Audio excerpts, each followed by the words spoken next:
Olá, eu gostaria de saudar a todos os irmãos com a graça, com a paz de Jesus Cristo, que é o nosso Senhor e o nosso Salvador, em nome de quem nós também aqui estamos, para transmitir mais uma vez a palavra, as Escrituras Sagradas ao seu coração. E gostaria de convidar a todos para que ouçam atentamente o que diz o texto que se encontra na primeira carta de Paulo aos Coríntios, capítulo 1, do versículo 4 até o versículo 9. Primeira carta de Paulo aos Coríntios, capítulo 1, versos 4 a 9. Sempre dou graças a meu Deus a vosso respeito, a propósito da sua graça que vos foi dada em Cristo Jesus. Porque em tudo fostes enriquecidos nele, em toda palavra e em todo conhecimento, assim como o testemunho de Cristo tem sido confirmado em vós, de maneira que não vos falte nenhum dom, aguardando vós a revelação de nosso Senhor Jesus Cristo, o qual também vos confirmará até ao fim, para serdes irrepreensíveis no dia de nosso Senhor Jesus Cristo. Fiel é Deus, pelo qual fostes chamados à comunhão de seu Filho Jesus Cristo, nosso Senhor. Gostaria de convidar a todos para que, juntamente conosco, estivessem agora em atitude de oração. Senhor Deus, nós te agradecemos porque o Senhor tem estado conosco e tem nos sustentado nesses dias difíceis que o país, que o mundo atravessa. Te pedimos, ó Deus, que o Senhor sustente as nossas casas, as nossas famílias, que o Senhor nos dê paz, saúde e, sobretudo, fé e confiança no cumprimento de todos os teus propósitos. Agora, que o Senhor aplique também a tua palavra ao nosso coração, para que sejamos enriquecidos pelo teu poder e possamos, ó Deus, como crentes, crescer na fé e na verdade. Em Cristo Jesus é que nós oramos. Amém. Muito bem, o texto que nós acabamos de ler é bastante importante porque ele traduz verdades preciosas acerca de quem nós somos, acerca da nossa identidade como Igreja de Deus. A igreja no Novo Testamento é chamada de corpo de Cristo. A igreja no Novo Testamento é chamada de família da fé. Existem muitas expressões que são bastante relevantes para dizer qual é a natureza da igreja. Você certamente é parte da Igreja de Jesus Cristo e, muito embora nós não estejamos, por força das circunstâncias, nos reunindo como costumamos fazer, certamente nós podemos agir como igreja, nós podemos continuar entendendo qual é o papel e a diretriz que a palavra de Deus nos dá e buscando na palavra de Deus a fonte de toda a sabedoria que certamente vai iluminar também o nosso caminho. Lâmpada para os nossos pés é a palavra de Deus e luz para o nosso caminho. Muito bem.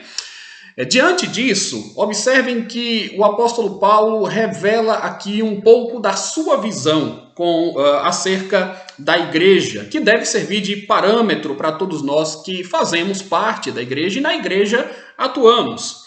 A igreja é, sim, uma comunidade de pessoas que foram redimidas, que foram separadas do mundo para Deus e que, portanto, buscam servir ao Senhor de todo o seu coração, progredindo em santidade.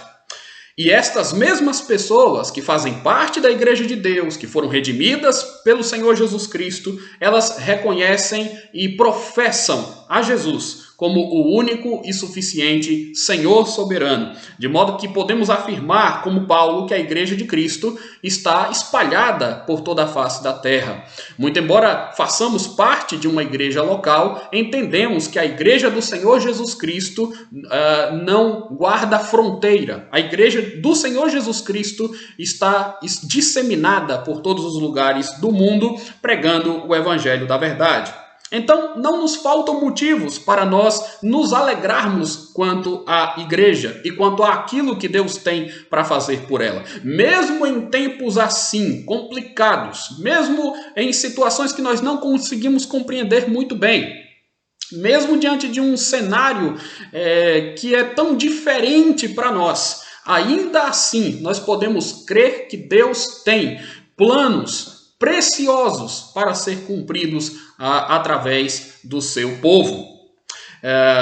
Portanto, nós podemos ficar muito otimistas quando consideramos as ações que o Senhor tem a realizar por meio da sua igreja. Sem dúvida nenhuma, a igreja é como um braço de Deus nesse mundo. Ela é um instrumento que Deus usa para muitas finalidades. É através da igreja, dos seus mensageiros, dos seus pregadores, dos cristãos convertidos, que Deus chama os pecadores ao arrependimento. É através da igreja que nós podemos também desenvolver os nossos dons, podemos servir a Deus melhor, podemos ser edificados, podemos conhecer um pouco mais da sua palavra e sermos estimulados na fé, na esperança, no amor.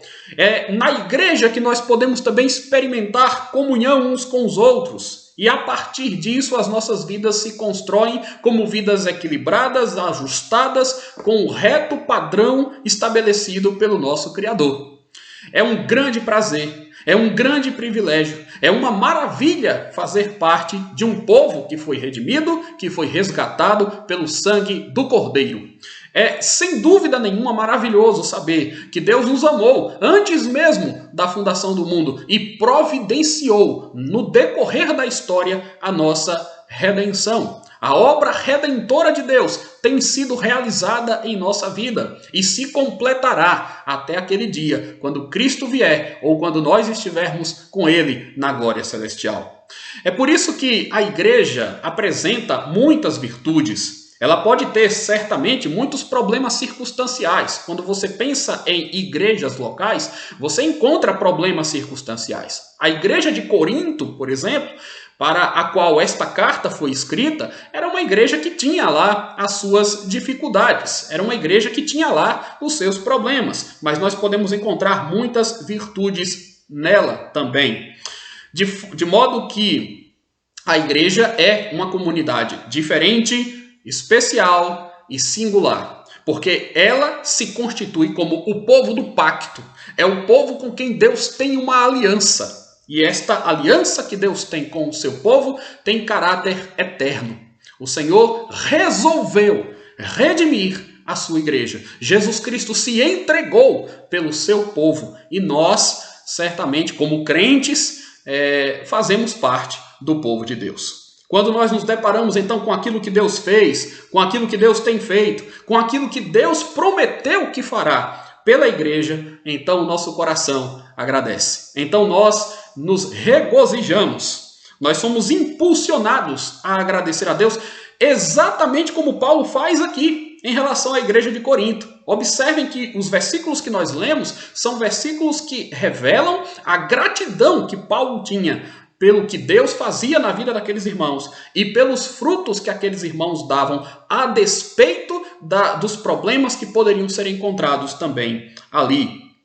Portanto, será que você pode dizer do fundo do seu coração: Senhor, eu te agradeço imensamente por fazer parte da tua igreja, por ter sido alvo da tua misericórdia? Senhor, eu te agradeço porque eu percebo que as pessoas têm sido transformadas pelo ministério que é exercido através da tua igreja. Senhor, eu te agradeço porque tu providenciastes um lugar para que eu congregue, para que eu tenha regularmente o alimento espiritual que eu preciso para o meu viver. Ainda que em um momento como esse, nós nem estejamos necessariamente congregando ou tendo a possibilidade de congregar, mas podemos nos comunicar, podemos interagir, porque fazemos parte de um povo, de uma família, que é a família de Deus, de irmãos que estão necessariamente preocupados uns com os outros, orando uns pelos outros, e é maravilhoso então nós partirmos dos mesmos pressupostos, é maravilhoso nós servirmos ao mesmo Deus, nós crermos na mesma palavra, nós termos o mesmo Espírito, a mesma salvação e o mesmo Salvador. Será então que nós dizemos assim: Senhor, eu te agradeço pelos irmãos que estão dia após dia ao meu lado, que têm servido de suporte para mim em tantos momentos. E isto faz da igreja algo maravilhoso. Não apenas um local, notem bem, maravilhoso.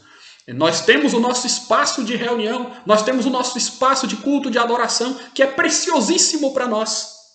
Mas mesmo fora desse espaço, momentaneamente, temporariamente fora desse espaço, mesmo que tenhamos qualquer dificuldade circunstancial para nos ajuntar solenemente, nós ainda assim podemos manter o nosso coração, a nossa mente conectada com o Senhor, com a sua palavra e com o povo do Senhor, do qual nós fazemos parte.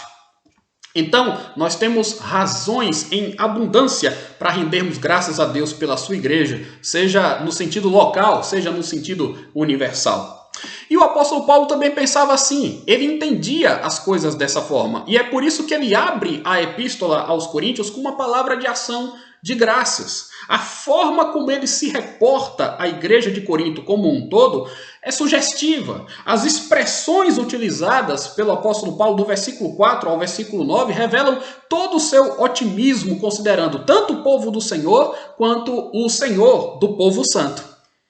Com ênfase em Deus e reconhecendo a importância do trabalho dos fiéis, Paulo demonstra os motivos reais da sua verdadeira gratidão. E eu gostaria de dizer para você que certamente você deve estar grato a Deus, você deve ser grato a Deus por fazer parte do povo dele, porque nós não temos nenhum mérito para isso. Nós não merecíamos, inclusive, isso, mas o Senhor assim nos concedeu pela sua graça. Então Paulo vai demonstrar os motivos reais da sua gratidão. E, em primeiro lugar, ele vai dizer que ele estava grato porque Deus enriqueceu a igreja de Corinto com a sua graça. Nós devemos agradecer, irmãos, porque Deus nos enriquece com a sua graça.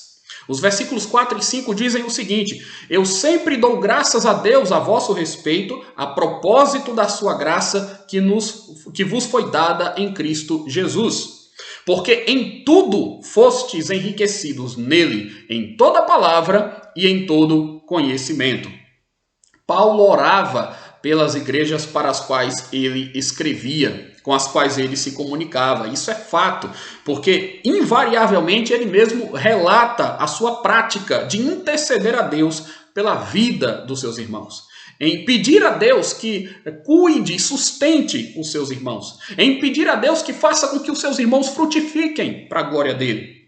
Eram súplicas para que aquelas congregações se tornassem mais vigorosas, para que elas fossem verdadeiras expressões de louvor por tudo aquilo que Deus já havia feito por meio delas. Nós devemos a Deus todo louvor, toda honra, toda glória, toda adoração. Ele é digno de receber estas coisas. E quando nós pensamos no projeto, no plano de Deus, que nos inclui, e em como Deus trabalha no seu povo e por intermédio do seu povo, nós temos realmente muitas razões para agradecer. Isso também se nota aqui em 1 Coríntios, no início do versículo 4, com um advérbio de tempo. Vejam, com que frequência Paulo dava graças a Deus pela igreja de Corinto? A resposta é sempre. Sempre. Ele diz, sempre dou graças ao meu Deus a vosso respeito. Portanto, notem, você costuma orar pelos seus irmãos? Com que frequência você ora pelos seus irmãos? Pelos crentes que estão espalhados no mundo inteiro, pelos crentes com quem você convive e que fazem parte da sua igreja local. Com que frequência você ora pela sua igreja? Pelos projetos e planos que ela tem? De que modo você participa, se engaja? Com que intensidade você faz isso? E você faz isso motivado. Você faz isso com alegria. Você faz isso entendendo que isto é, sem dúvida nenhuma, muitíssimo importante para que a obra de Deus tenha continuidade. A sequência do texto esclarece um pouco mais o ponto de Paulo. Ele diz, a propósito da sua graça que vos foi dada em Cristo Jesus. Aqui está, meus irmãos, a maior de todas as razões para darmos graças a Deus. Nós damos graças a Deus pela sua maravilhosa graça, pela graça salvadora, pelo seu favor dispensado a nós, um favor que nós não podíamos conquistar. Esse fato está implícito quando observamos que o texto sagrado aqui, a expressão se encontra na voz passiva. A graça nos foi dada. A graça nos foi dada. Nós não a conquistamos ativamente, nós a recebemos. A graça não foi alcançada por nós, a graça nos alcançou. A graça de Deus alcançou a nós. Nós devemos agradecer a Deus porque a sua graça é fruto do seu amor incondicional. Não houve imposição de condição. Nós não poderíamos atender a nenhuma reivindicação anterior de Deus. Então Deus, de forma soberana, nos amou. Com amor eterno, nos amou. Antes que houvesse qualquer coisa nesse mundo, antes que sequer existíssemos, ou nascêssemos, ou fizéssemos o bem ou o mal, o Senhor nos amou pela sua graça e manifesta diariamente a sua graça sobre nós. A sua graça é maior do que o nosso pecado e do que a nossa rebelião. A sua graça é maior do que a própria vida. A sua graça é o que nos basta. E o apóstolo Paulo também, escrevendo aos Coríntios, em um outro momento, ele vai usar exatamente essa expressão: a tua graça me basta. A tua graça, a graça de Deus, foi o que de fato o susteve nos momentos difíceis. Nós estamos falando aqui da graça salvadora e sustentadora de Deus. Estamos falando aqui da graça multiforme que é concedida por meio de Jesus Cristo, porque em tudo fostes enriquecidos nele, em toda palavra e em todo conhecimento. É isso que Paulo relata aqui. Em tudo fostes enriquecidos no Senhor Jesus, em toda palavra e em todo conhecimento. Observem a repetição dessa expressão, né? Ou absoluta, tudo, toda, todo. O que é que isso significa? Isso significa que Cristo é tudo para nós, que Cristo é a nossa suficiência. Cristo é tudo que nós precisamos. Às vezes, na igreja, nós somos tentados a achar que precisamos de um pouco mais de inovação, que precisamos de novas metodologias, que precisamos de novas técnicas de marketing. Alguns desses recursos podem até ser muito úteis, mas o que nós mais precisamos mesmo é de Cristo Jesus e da sua graça. Não podemos ficar sem isto. Isto é certamente aquilo que é mais necessário para a nossa manutenção como igreja. Nós precisamos mais de Deus e do conhecimento da sua palavra. Nós precisamos de mais compromisso e de mais consagração. Era disso que os coríntios também precisavam, porque de Deus eles já tinham recebido tudo, absolutamente tudo. Assim como nós também. Assim como você e eu.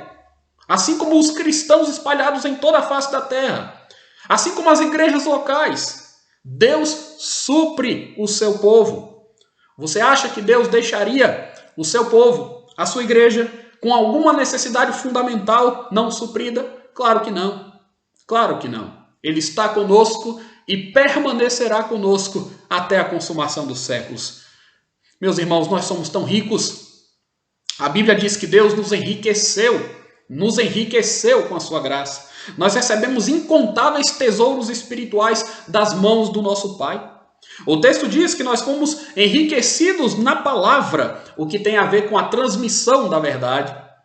Vejam que temos o privilégio de sermos enriquecidos pela transmissão da palavra, mas também o texto fala que nós fomos enriquecidos no conhecimento, e isso tem a ver, não exatamente agora com a transmissão, mas com a apreensão da palavra no nosso coração. A palavra é transmitida, a palavra é aprendida e ela é guardada no nosso coração.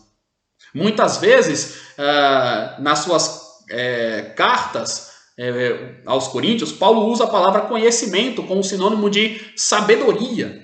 Conhecimento aqui para Paulo é sinônimo de sabedoria. Ou seja, o enriquecimento na palavra e no conhecimento nos tornam sábios.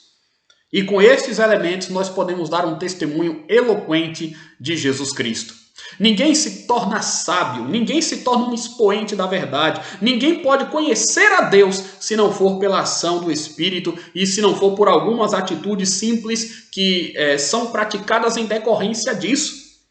Eu não estou dizendo que você será salvo se fizer algumas coisas, mas eu estou dizendo que pelo fato de você já ser salvo, você deve praticar sim algumas coisas. Você deve estar atento, você deve ser diligente. Você deve ser zeloso no estudo da palavra de Deus, na oração, na busca por comunhão com o povo de Deus.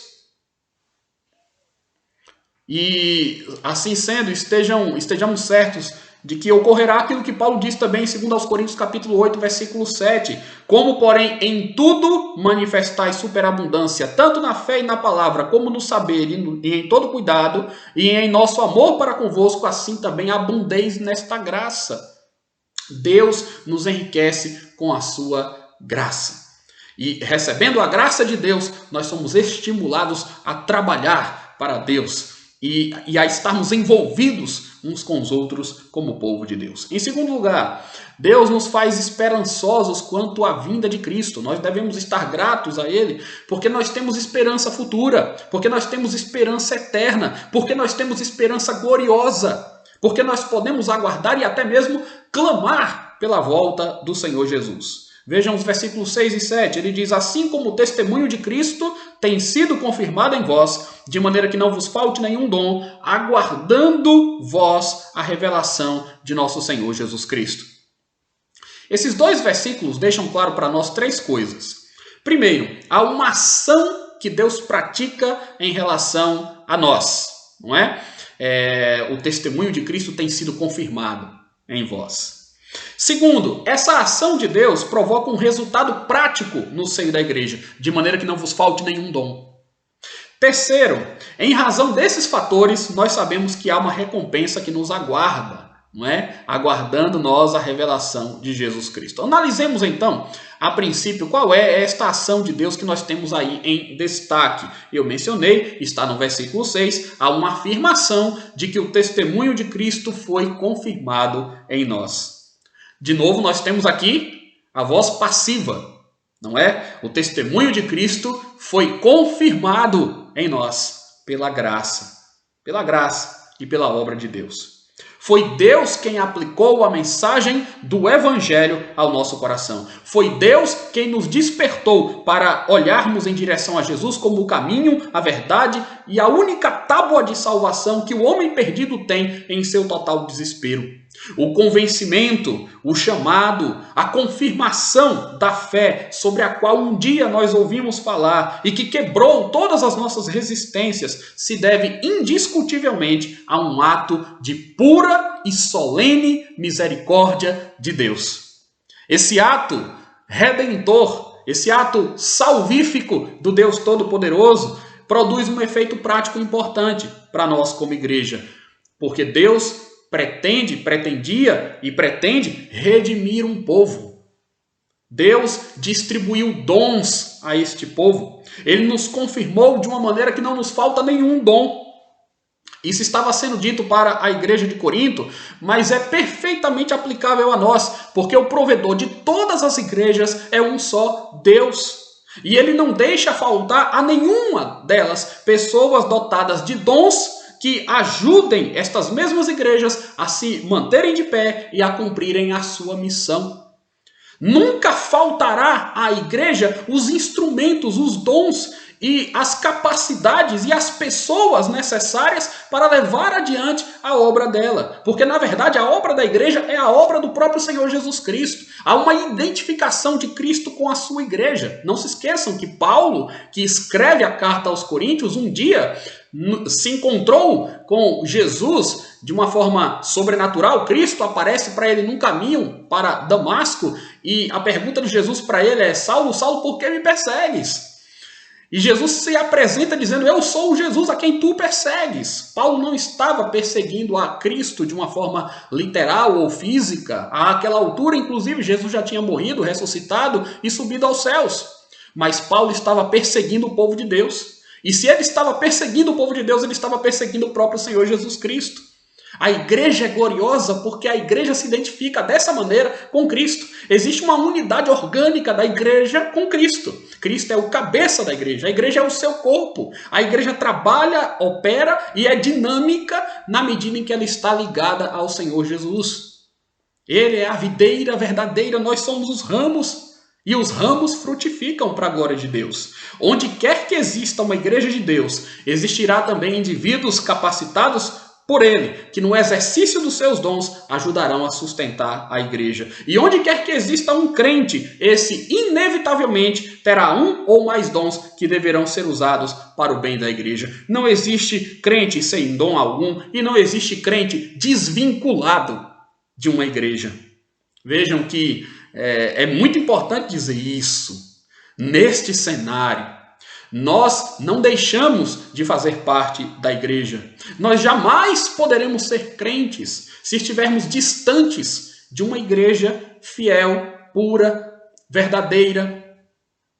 A igreja, ela opera de tal maneira nesse mundo que não existe possibilidade de salvação ordinária. Não existe como nós conhecermos a Deus e nos aperfeiçoarmos, enfim, se escolhermos e nos privarmos uma vida inteira de estar com o povo de Deus, de caminhar com o povo de Deus. Portanto, é evidente, Deus pode salvar as pessoas que talvez não tenham nenhum vínculo com a igreja de uma forma extraordinária. As pessoas podem se arrepender no dia da sua morte, por exemplo, e serem salvas e redimidas sem nunca terem feito parte de uma igreja. Mas essa não é a maneira comum e ordinária de Deus agir. E não é exatamente esse o padrão que Deus estabelece desde o princípio. A ideia, o plano é que Deus tenha um pacto e uma comunhão com um povo e que este povo viva para ele, para a sua glória. Esse povo é formado de indivíduos que têm e que assumem esse compromisso. Onde quer que exista uma igreja de Deus, existirá então indivíduos que estarão comprometidos com ela. Não existe crente sem dom algum, não existe crente desvinculado da igreja. O problema da igreja e dos crentes de Corinto não era a falta de dons. Na verdade, nenhuma igreja e nenhum cristão pode alegar diante de Deus que o problema central é falta de dons, porque isto seria culpar a Deus.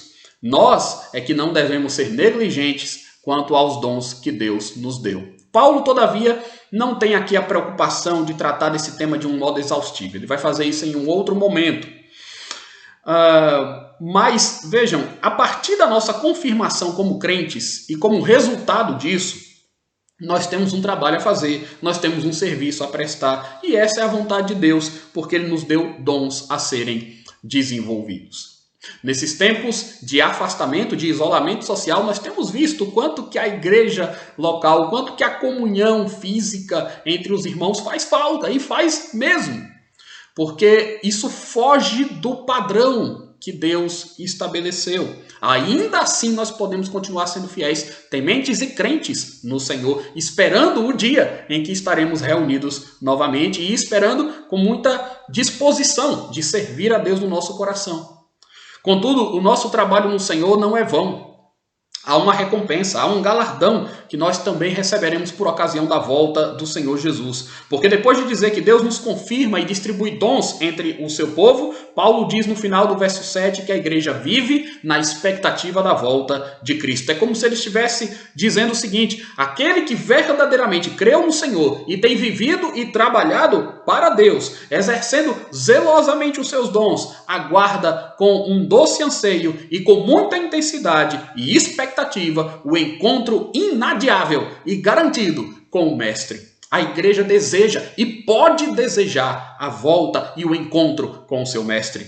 É muito lógico que apenas aquele que vive em fidelidade a Deus, aqueles que fazem parte da igreja de Deus, do povo de Deus, desejam ardentemente a chegada daquele grande dia. Deus está nos preparando para aquele dia na instrumentalidade da sua igreja, no aperfeiçoamento diário, na convivência com os santos, na confissão sincera dos nossos pecados, na própria aplicação dos nossos dons. Deus está nos municiando hoje com estas coisas, inclusive com a transmissão da sua palavra, para que sejamos apresentados no futuro gloriosos, sem mácula, sem ruga, diante da sua augusta presença. A igreja é uma comunidade de pessoas esperançosas que aguardam o retorno do seu noivo, o Salvador Jesus. Em terceiro e último lugar, nós vemos que Paulo demonstra a sua gratidão aqui, porque Deus nos preserva pela sua fidelidade. Ele menciona a fidelidade de Deus. Ele vai dizer nos versos 8 e 9, o qual também vos confirmará até o fim, para serdes irrepreensíveis no dia do nosso Senhor Jesus Cristo. E conclui essa sessão dizendo: fiel é Deus, pelo qual fostes chamados à comunhão do seu Filho Jesus Cristo, nosso Senhor. Fiel é Deus, pelo qual fostes chamados à comunhão com o Senhor Jesus Cristo. Irmãos, notem o que Paulo está fazendo aqui. Ele está animando a igreja de Corinto. E eu gostaria de dizer para vocês, meus irmãos, que nós devemos caminhar e devemos nos sentir animados como igreja.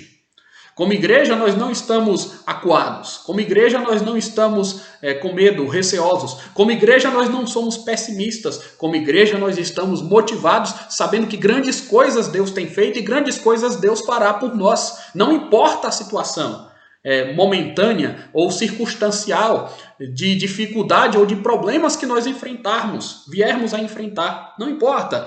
Paulo está animando a igreja de Corinto, como nós também podemos nos sentir animados pelo que Deus está fazendo em nós.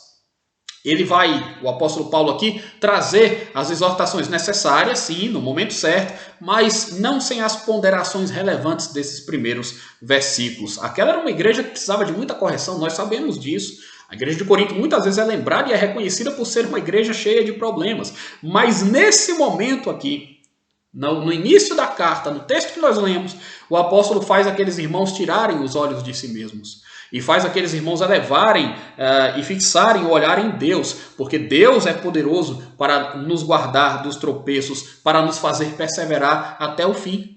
A despeito das nossas limitações, das nossas imperfeições, nós temos um caminho a seguir e estamos seguindo esse caminho rumo à pátria celestial. Ninguém vai nos desviar de lá, porque é o Senhor mesmo quem nos conduz. Eu fico imaginando aquela cena do povo caminhando no deserto, Deus ali com a coluna de fogo, com a nuvem, guiando o povo.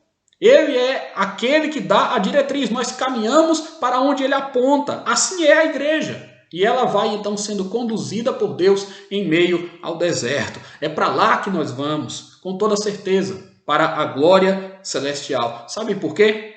Sabe por que nós iremos participar disso? Sabe por que nós estaremos com Deus para sempre? O versículo 9 responde: é porque Deus é fiel.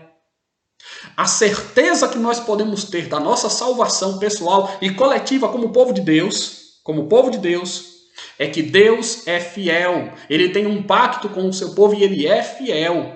Esse pacto foi um pacto selado com o sangue do seu Filho Jesus Cristo, que é suficiente e poderoso para nos redimir de todos os nossos pecados. Nós não vamos para o céu porque realizamos grandes proezas.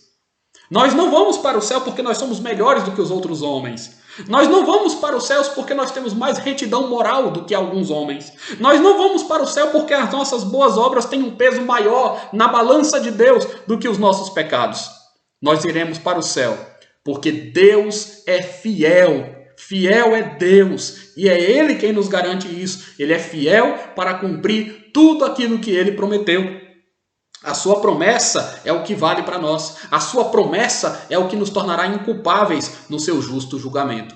Paulo não está dizendo que os coríntios eram irrepreensíveis no momento em que ele escrevia, mas Paulo está dizendo que Deus os tornaria irrepreensíveis até o dia do juízo final. Nós também não somos perfeitos agora. Nós ainda não estamos glorificados, mas sabemos que este será o nosso estágio último. Nós sabemos. Porque Deus trabalhará em nós com essa fidelidade. A igreja nos lembra disso. Você é lembrado disso o tempo todo, a todo momento, e agora mesmo quando essa mensagem está sendo transmitida, porque você é parte da igreja. E você ouve este ensinamento. E você aprende por meio também da leitura e da interpretação da palavra de Deus. A igreja é uma comunidade de pessoas que perseveram. Mas a igreja persevera porque Deus nos preserva em sua fidelidade. Essa é a razão de nós perseverarmos. Nós não perseveramos por nós mesmos. Nós perseveramos porque Deus nos preserva. Vejam que verdade gloriosa. Nada pode nos arrebatar das mãos do Senhor Jesus. Nada pode nos separar do amor de Deus que está em Cristo Jesus. É Deus quem não nos deixa cair Em definitivo, aquele que começou a boa obra em nós há de completá-la até o dia de Cristo Jesus, conforme nos ensina também a Epístola aos Filipenses.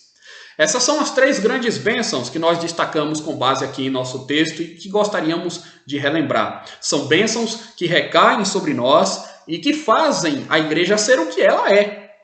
São bênçãos que qualificam a igreja para servir melhor a Deus. Deus nos enriquece com a sua graça. Deus nos faz esperançosos quanto à vinda de Jesus Cristo. Deus nos preserva pela sua fidelidade. Seja grato a Deus por isso. Sirva a Deus de todo o coração, em função daquilo que Ele tem feito por nós. Maravilhoso é o Senhor, Deus a quem nós servimos, e maravilhosa é a igreja de Jesus Cristo, porque Jesus morreu por ela. Jesus morreu pela igreja. Jesus morreu por nós, pelo seu povo. Louvado seja o nome do Senhor, pelo que Ele tem feito através do seu povo, pelo que Ele ainda fará e pelo que Ele tem reservado para nós, desde agora e para todo sempre. Que o Senhor o abençoe e o guarde.